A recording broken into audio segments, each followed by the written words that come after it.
Defibrilator adalah alat yang dapat menyalurkan kejutan listrik ke jantung untuk membuatnya kembali berdetak normal. Biasanya, defibrilator digunakan ketika seseorang mengalami sudden cardiac arrest atau mengalami gangguan irama jantung, aritmia, seperti ventricle tachycardia dan fibrilasi ventrikel. Kedua jenis aritmia tersebut dapat menyebabkan detak jantung yang tidak normal atau terlalu cepat dan berpotensi mengancam nyawa jika tidak segera ditangani. Defibrilator berfungsi untuk mengembalikan irama jantung ke keadaan normal saat terjadi sudden cardiac arrest, henti jantung mendadak, dan adanya gangguan irama jantung. Henti jantung mendadak menyebabkan jantung berhenti memompa darah secara efektif sehingga otak dan organ vital lainnya tidak mendapatkan oksigen yang cukup. Defibrilator bekerja dengan memberikan aliran listrik langsung ke jantung sehingga jantung dapat kembali berdetak dengan ritme yang stabil. Sejarah defibrilator. Defibrilator pertama kali diperkenalkan pada tahun 1899 oleh fisiolog Swiss Jean-Louis Prevost dan Frederick Batelli, yang menunjukkan bahwa kejutan listrik dapat menghentikan dan memulihkan ritme jantung pada anjing. Namun, penerapan pada manusia baru dimulai pada abad ke-20. Pada tahun 1947, Claude Beck, seorang ahli bedah jantung, menggunakan defibrilator untuk pertama kalinya pada manusia. Ia berhasil menyelamatkan seorang pasien dengan fibrilasi ventrikel selama operasi jantung terbuka. Pada awal 1950-an, kontribusi penting dalam pengembangan defibrilator dilakukan oleh Paul Zoll, seorang dokter Amerika Serikat. Ia mengembangkan defibrilator eksternal menggunakan elektroda yang ditempatkan di dada pasien. Perangkat ini menjadi langkah awal dalam penggunaan defibrilator non-invasif yang dapat dioperasikan di luar ruang operasi. Defibrilator awal sangat besar dan hanya digunakan di rumah sakit. Pada tahun 1960-an, Frank Pantridge, seorang dokter dari Irlandia Utara, mengembangkan defibrilator portable pertama. Alat ini dikenal sebagai awal dari defibrilator eksternal otomatis, AED, modern.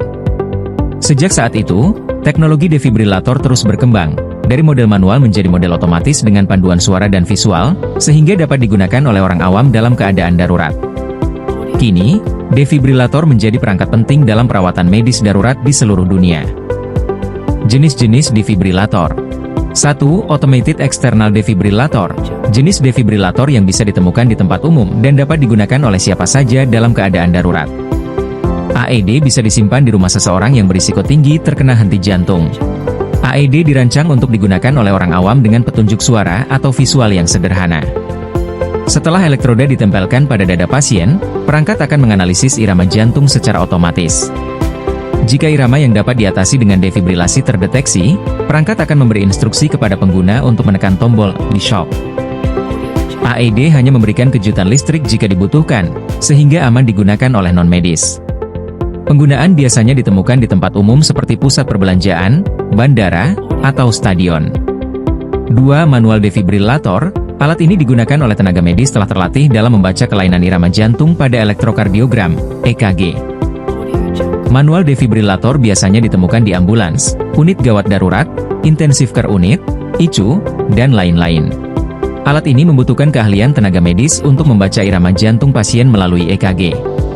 Tenaga medis menentukan kebutuhan defibrilasi secara manual dan memilih tingkat energi yang sesuai. Kejutan listrik diberikan melalui pedal atau elektroda, dengan mempertimbangkan waktu dan sinkronisasi irama jantung, pada kasus kardioversi. Penggunaan digunakan oleh profesional medis di ambulans, ruang ICU, atau UGD. 3. Implanted Cardioverter Defibrillator. Alat berukuran kecil yang dipasang melalui operasi pembedahan di dada dan diprogram secara otomatis untuk mendeteksi aritmia atau henti jantung mendadak yang fatal. Ketika aritmia terdeteksi, defibrillator ini akan mengalirkan arus listrik ke jantung untuk membuat iramanya kembali normal. ICD adalah alat kecil yang dipasang di bawah kulit di area dada melalui operasi. Perangkat ini secara terus-menerus memantau irama jantung pasien. Jika aritmia atau fibrilasi ventrikel terdeteksi, ICD memberikan kejutan listrik kecil untuk mengembalikan irama jantung ke kondisi normal. Selain defibrilasi, ICD juga dapat memberikan terapi antitakikardia dengan impuls listrik berenergi rendah untuk mengatur detak jantung abnormal. Penggunaan direkomendasikan untuk pasien dengan risiko tinggi henti jantung mendadak atau gangguan irama jantung berbahaya. 4. Wearable Cardioverter Defibrillator. Defibrillator untuk penggunaan jangka pendek berbentuk rompi yang dipasangi baterai isi ulang.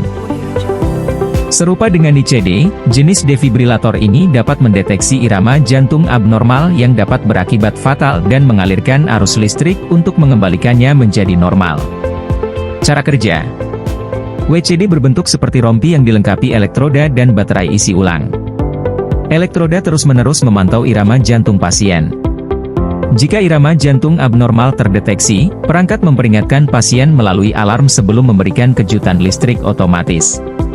Tidak memerlukan operasi dan digunakan sementara hingga risiko pasien menurun atau hingga dipasang ICD permanen.